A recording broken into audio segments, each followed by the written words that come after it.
It came as no surprise to Newcastle cricket followers this morning when spin bowling sensation Bob Holland was included in the test side again. Yesterday he steered New South Wales to an outright win over South Australia in the Sheffield Shield match at the SCG. Wicket after wicket fell to Dutchy's magnificent deliveries, to give the unbelievable figures of 9 wickets for 83 runs. I've not taken 9 wickets before, I don't think ever. So it's, I'm very pleased to have got them in a first-class match. Lawson took the only other wicket of the match. Bob, you are 38. Do you think it's strange that you've reached the peak of your athletic career at that age? Well, I think it's to do with the sport that I play. Cricket's not like a rugby league match. It's not as physical as that, and because it's a gentle sport, shall we say, I'm able to play on it at an older age than most sportsmen would. What kind of bowling will you be sending up to the West Indies? Will you be changing your attack? Not really. The West Indies play their shots and they're very attacking players. I'm just hopeful there'll be some spin in the wicket in Adelaide, because if there is, they still play their shots and there's a chance to get them out.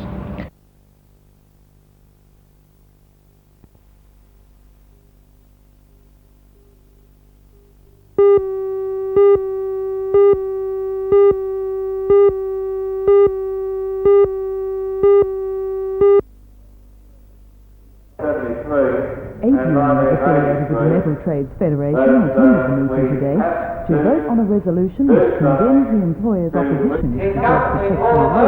The campaign was also endorsed unanimously to be launched immediately with claims on the employer on all jobs where agreements based on the full bench draft order as a minimum condition for job protection under the NBN. National Chairman of the Federation, Mr. Joe Caesar, addressed the meeting, saying that 93,000 metal workers have lost their jobs since 1981, and if job protection is not available for workers in the future, the metal industry in Australia has no future. We view this as an attack even on the Arbitration Commission.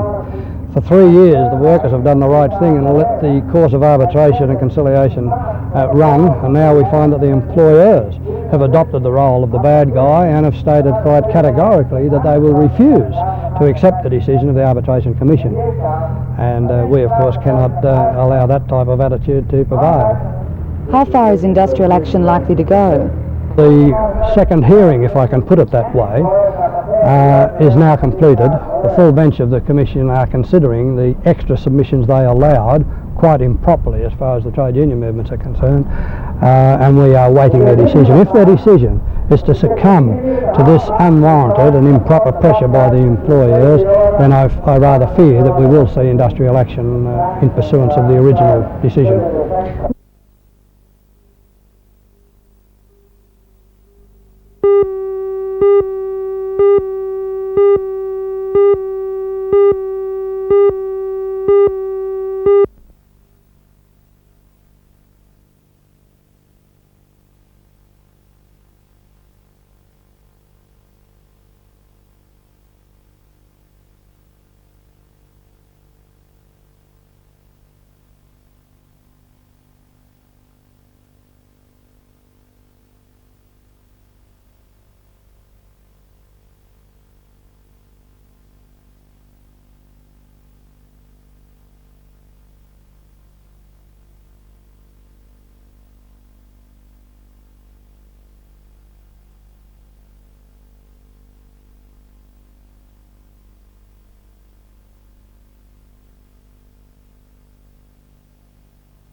Plus, Captain Howell Nupper, President of the Rathmines Advisory Committee, says the petitions only go to prove that the residents don't want a marina at Rathmines Park and that the council is going against the community's wishes.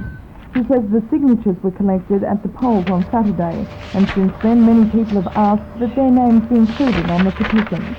that 75% at Rathmines,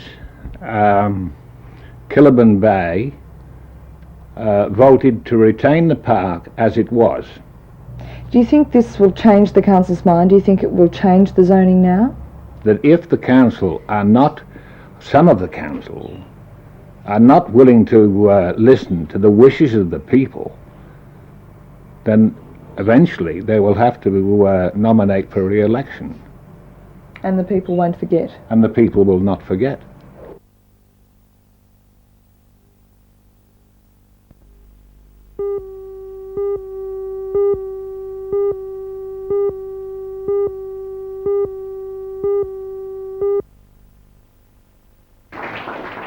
The Hunter Valley Council Appeal has been one of the most successful fundraising bodies in the region.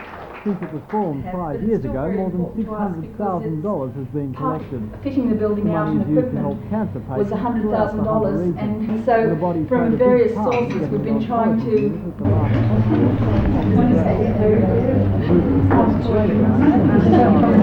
the good work and the assistance that you're giving Claire with the Torres money to help cancer patients. Thank you. Supporters for a total of along with representatives of Claire in the area. took the opportunity to thank all people who supported the meeting certificates to those who made the biggest contribute to its objectives. Judy, I remember when we come back from the endurance ride at part of the 100 Valley.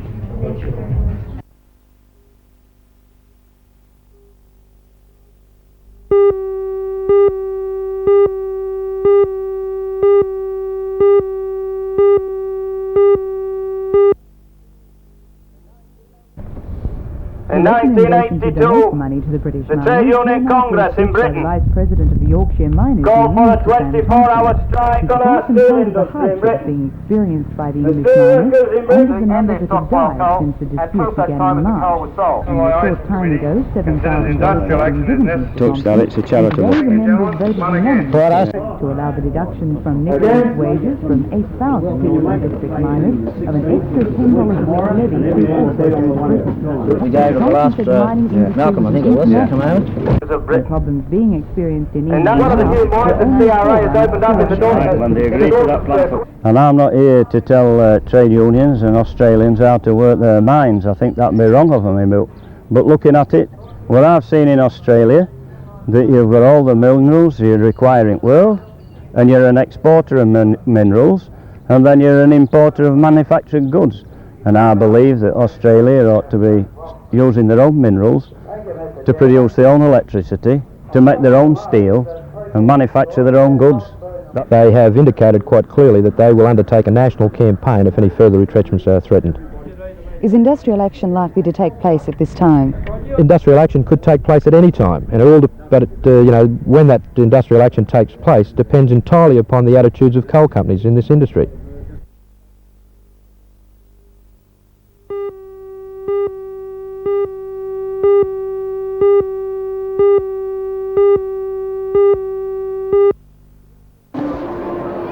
The record's not official yet, but the people who organised this giant 7-metre or 24-feet tall Christmas stocking are confident it will go down in the Guinness Book of Records as the biggest ever. The stocking is on show at the Stockton Shopping Centre at Jesmond and contains more than $5,000 worth of goodies. It's part of a competition being run by the Newcastle Star, and just before Christmas, one entrant will win the contents of the stocking. If you're wondering what sort of things one for the Christmas stocking this year, well, there are hundreds of things. Ranging from television sets to outdoor furniture to stereos. And the stocking even contains the latest 18 nothing girls. And if you're worried that the mayor's missed out on a chance to win the biggest Christmas stocking ever, there's no reason, because the organisers have printed more than 600,000. Meanwhile, at Garden City, more than 1,500 police and security forces badges from around the world are on exhibition. The exhibition has been put on by the Police Insignia Collectors Association and features rare and unusual badges, representing Australia, the United States, and Germany. According to the organisers, some of them will sell for up to $400 a piece on the black market. The badges are not just those worn by police, but also from anti-terrorist squads and security guards, and there's even one from Asia. As well as the more unusual badges, such as those from Uganda, in the time of British rule before Idi Amin, there's also uniforms and weapons. And of course, no exhibition like this is complete without the good old London bombing.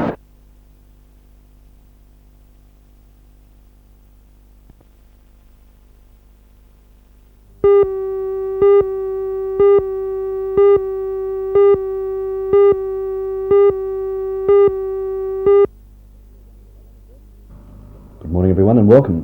What if you're one of the lucky ones? You'll be probably having your annual leave over the Christmas New Year period, and in some cases you might be going overseas. And if you're going overseas, well then use some common sense.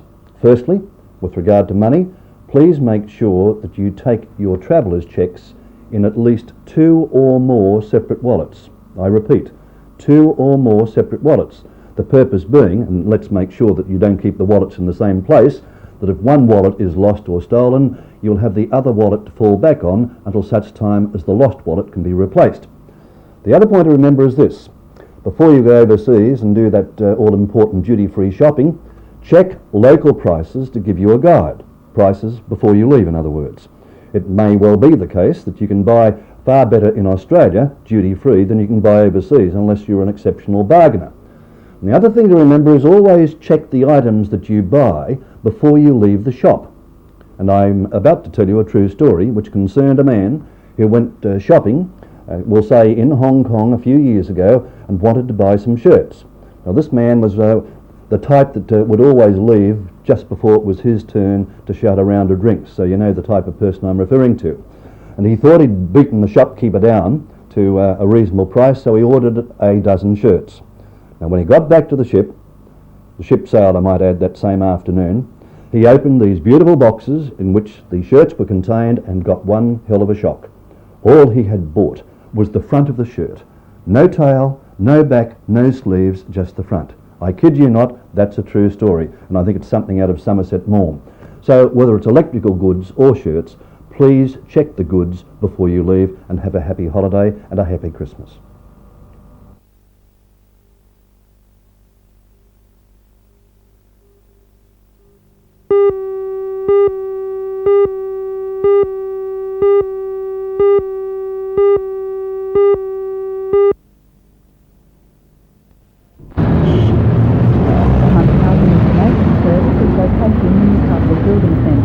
Sharing offices with the federal government's first home owners scheme. Although it was officially opened today by the state member for Charlestown, Mr. Faith, it has been operating for 4 months, assisting on average 200 people per month. Yet already the future of the service is uncertain. What does the service do? The service is an information service. It provides a full range of information and advice on all aspects of housing and accommodation, from advising, say, young people on low incomes to alternatives for home purchase, right through to advising people about their retirement options. How is the service funded? It's funded under the federal government employment program for 12 months. Is this satisfactory? Well, it's satisfactory in terms of a temporary establishment of the service, but in terms of an ongoing service, it's hardly satisfactory. It's an information service and it needs ongoing funding. Ideally, it could be funded by the state government as a state government service. The information service acts as an informal agency for the state government here, the state government departments, providing information about various state government subsidies and home ownership options, etc. If you can't attract state government funding, what will happen? Well, unfortunately, the service would have to fold up, which would be a great pity.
Alcan's Works Manager Mr Dennis Corr and Cessnock City Mayor Alderman Gordon Williams says they're looking for 2 Year 9 students to be ambassadors for Cessnock. Students will travel travel to the United Kingdom in May next year, and it's anticipated that students from Ashington will spend 6 weeks going to school and seeing the sights of Cessnock at a later date. Mr. Corr says Ashington was selected as a sister city because of its many similarities to Cessnock. We have a smelter, just like Kurri Kurri smelter. We have one just outside of Newcastle in Northumberland, the UK, at a place called Ashington, and we thought we'd like to contribute something to our community by getting some of the local children to go there and broaden their horizons. We'd also like to think that we have a sister city type arrangement with the local district over there, along with Cessnock, and again our UK or sister smelter in the UK will likewise want to send some of their children out to the Hunter Valley and see what life in Australia, and particularly in the Hunter Valley, is all about.